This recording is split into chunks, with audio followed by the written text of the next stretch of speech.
The importance of the non-playing arm now, and Neil Guyry, the head coach of my academy, would never forgive me if I did a video on volleying and I didn't mention this, because he mentions this literally every coaching lesson I've ever seen him give. And you see so many players at all levels, even top professionals, who do not use their non-playing arm. It's the left arm for me, obviously being a right-handed player, as efficiently and as effectively as they should do to help the shot. It can really be a balancing aid, add that extra power, extra accuracy if you get it right.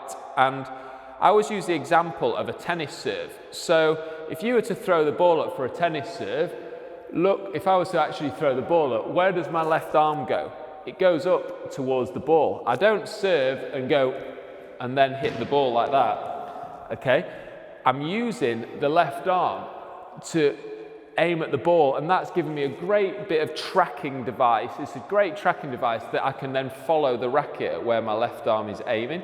And you can do the same on the volley, particularly on the volley. So if the volley's out in front, I can use my left arm as a tracker, see what it does to my body. It encourages my body to go to the ball versus it being there, and then I'm just sort of leading with my chest and the racket sort of left on its own a little bit. So it's a really important aid to help you get a little bit momentum and a little bit of tracking to the ball.